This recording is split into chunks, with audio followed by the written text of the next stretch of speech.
Let's take a quiz. That person who hurt you recently, did it hurt because A, they're smart, funny, around the same maturity level as you, respectful with your time and body, B, hot, or C, oh no, they're just hot, huh? I imagined everything else because they're hot. Oh no.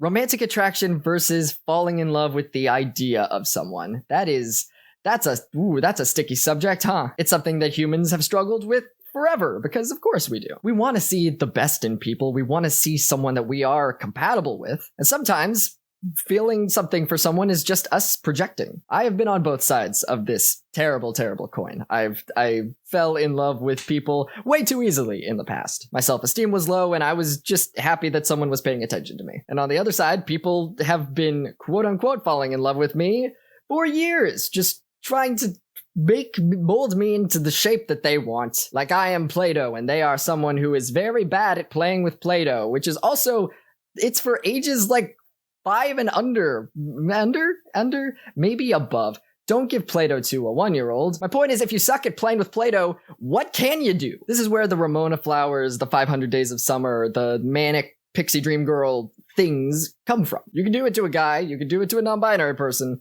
Traditionally, it is projected onto assigned female at birth people. Media puts this idea in our heads that if we just pursue someone enough, eventually they will say yes and be our girlfriend, boyfriend, partner, whatever, and everything will be happy and shiny forever. Which, to their credit, there is truth to it, which is bad. You know, I would say yes after a while of people asking me out constantly because I was tired. I wanted it to stop. So yeah, sure, let's go out. I've been in so many relationships like that. And let me tell you, none of them end in marriage. I mean, none of them end in a good marriage. None of mine ended in marriage. I'm about to give you a wild-ass comparison. Are you ready? Are you gonna go on this journey with me for this buck wild thing I'm about to say? Okay, here we go. Resident Evil Biohazard. The demo comes out for it. I've never played a Resident Evil game before. I'm not super knowledgeable about horror. And we played the demo, and I'm, like, super psyched. It's shrouded in a lot of darkness. You're in this, like, hillbilly house where there's, like, horror things going on. I'm a noob, so I like I said, I don't really know horror at this point, so I'm fascinated by everything. There's mannequins moving on their own, there's cool stuff going on, and like, wow, what is this new genre I'm discovering? You never see the monster, and it's super cool. What is happening? And the demo ends. I'm like, great. Can't wait to play the game. The game comes out, and I think maybe 20 or 30 minutes into the game, you see the monster, and that wasn't as exciting for me. Why is that? And through exploring more horror movies, I've discovered that's kind of a theme. The human mind is so incredible, it can fill in something way more terrifying than someone can actually show us. The best horror movies, in my opinion, are the ones where you don't get to see the baddie. Because you're just, like, coming up with something in your head, and, like, wow, this is way more interesting than actually showing me the villain. Yes, I am relating falling in love to horror, because sometimes it really do be like that. Now that I don't feel romantic attraction anymore, I'm able to view things with a much less biased lens, and oh boy, were some of my decisions in the past bad. And I'm honestly glad the choice was made for me, because it's kind of like the vampire question. You have the choice to become a vampire. They're like, hey, good news, you get to live forever. Bad news, you get to live forever.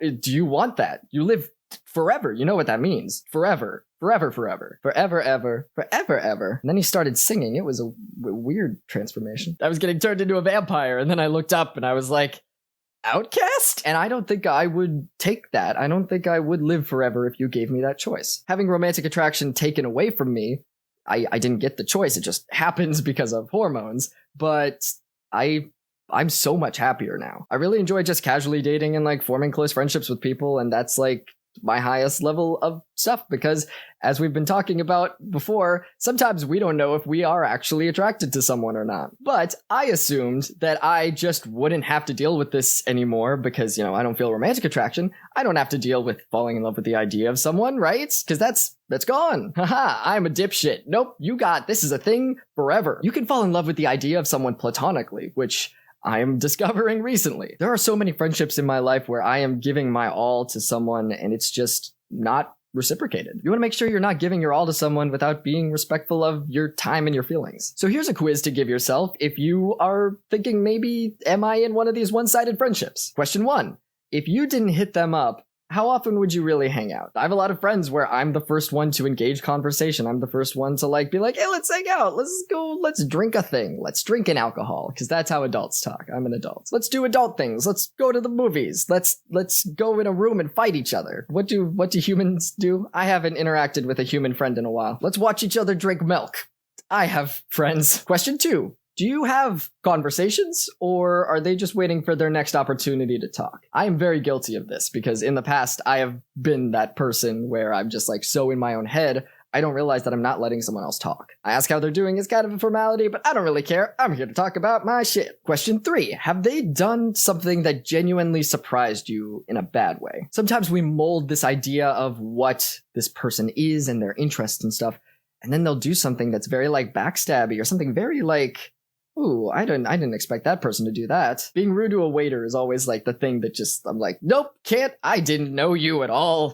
This is the ultimate betrayal, and I have to go. Just stuffing a bunch of Olive Garden breadsticks in my bag, and I'm just gonna sneak out to the bathroom. Sometimes when we have this image of what our friend is or who they are as a person, they'll do something that's kind of shitty, and you're like, hey, what? And it's something to ask yourself, if it's a repeated offense, and do you want to talk to them about it? Do you not?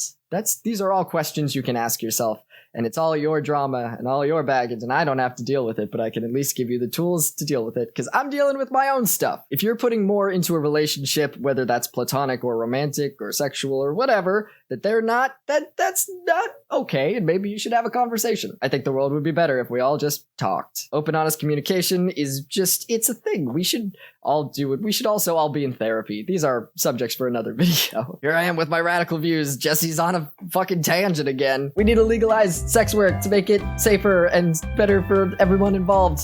Free healthcare. Oh God, what is this video about? I forget. Let me check my notes. So here's me challenging you to think of your own relationships and see what are they? Are they relationships, or is it just you putting in a bunch of work to someone? Putting in a work to someone? You know what I mean. But also, maybe think about how you're treating people. Is it you? Are you that person who's on the other side of this? Do you find yourself trying to change elements of people in order for them to better fit what you want them to be? Some people think everyone else is the problem. Some people think that we alone are the problem. It's hard to get a balance. It's difficult for people to see that, hey, people aren't perfect. Maybe I'm doing something wrong in this relationship. Maybe someone else is doing something wrong to me in another relationship. We got to find that good balance. And then things will be good. And I know it's so easy for me to say, just do it. It's fine. It's simple. It's hard to be objective when you're involved in a situation. So maybe write down some character traits, some things about that person, some things about you, and see what's happening. Sometimes we're so busy living life that we don't stop for a second to think about how we're treating people or how people are treating us.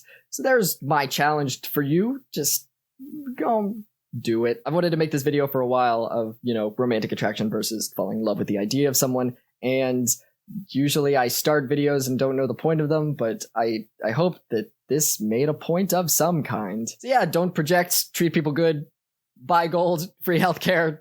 I'll see you in the next video.